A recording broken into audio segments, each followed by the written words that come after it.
back here, tape don't lie. We got our quarterback, right? Max Browne from USC, from Pitt. We're going to talk quarterbacks. Zach Wilson, a.k.a. Mormon Manziel. What do you think about it? I've never heard the Mormon Manziel terminology. I got to wake up to that one. I love that, though. That's kind of his vibe, right? He's got the arm strength to make all the throws in the pocket, got the legs to do it as well. Very interesting prospect. I covered him a year ago, and he was not what he is this year. Credit the shoulder surgery and him kind of progressing into that role. Very impressive so far this year. So we'll start. Designed run. Well, how much does it add to an offense when your quarterback can go through designed quarterback runs? Yeah, this is huge because this is covered at least decently well. They motion the running back out. There's still 5.5 with the safety in the box. There's still guys there to cover the play. But Zach Wilson just makes a guy miss, and that's the luxury is he has an NFL arm, but his legs are something you totally have to account for. Which you mentioned his legs are something you have to account for. This is a pass play. And now he's scrambling for a first down, which buys them another set of downs because he's able to pick up the first down with his legs because they're worried about his ability to push the ball down the field. And this is an absolute nightmare for a defensive corner because this is why you call corner cat, to keep a lethal quarterback inside the pocket. They let him escape. They don't keep contained. And that's just an easy first down when that should not happen based on the defense you just called. And another thing that should not happen, this completion, this arm strength is insane. And this is the biggest growth from last year to this year. He had a shoulder issue a year ago. Shoulder's healthy. That's a 45-yard strike on the run, giving his receiver a chance to make a play. And this also just kind of shows the confidence that he has in what he's able to do right now. I don't think you're making this throw if you're a guy that's kind of not feeling himself and whatnot. This is putting absolute pressure on the defense, big third down pickup. And his arm strength and just arm talent in general is something that is awfully impressive and is a reason why he's getting mentioned amongst some of the NFL names in this upcoming draft.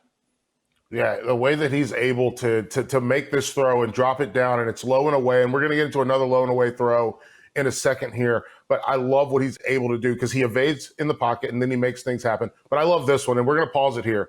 So he wants the high side at the top, right? He wants that top route, but Boise State's they're playing off. So they're playing deep. They've got it covered over the top. Then you look at the crosser and watch the way that the safety and the defensive end, the safety and the linebacker come to the crosser. So he waits on this little curl route in the middle, and he puts it right low and away so that this defense, so he protects his receiver and the defense can't get to it. No, it's a great call. Yeah, he's got the drag route coming underneath, sucks up the linebacker and fits it right in there. And that alludes once again to that arm strength we were talking about. And also tempo there a little bit, catching that defense off guard, full mastery of the quarterback position. I love the little shift because we also have to give credit to the play callers, right? They're calling good plays. The shift from, you shift your strength, and I think as a defense, then you throw in the motion. Defensively, we see that defense all moving to the defensive's right side, and you get this little seam. If you're a quarterback, what are you looking for on this play?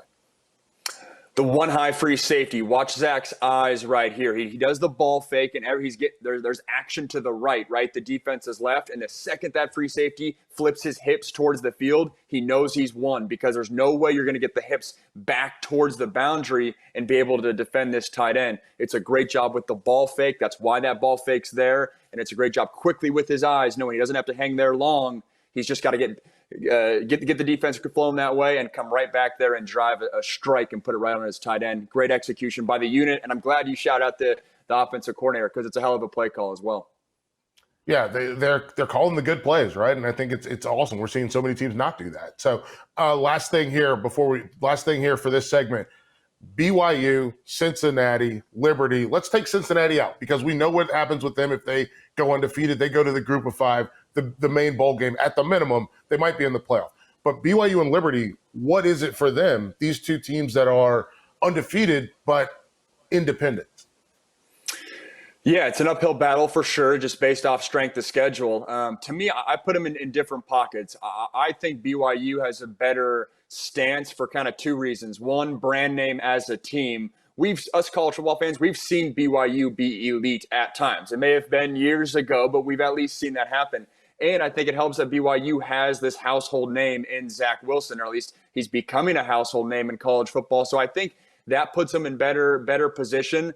I think both those teams, Liberty and BYU, are hoping that the college football world blows up. You have two major teams at the top with 2 losses instead of just 1. They're not going to win a 1-loss battle. They have to have it 2 losses, and I think BYU has the style points to at least have an argument. I'm not saying that they're my betting favorite, but I at least think they can be in the conversation, and we'll see if they reschedule some of these games. That'll be interesting as they have some off weeks in the coming weeks, but they just got to keep dominating teams and let the chips fall where they may.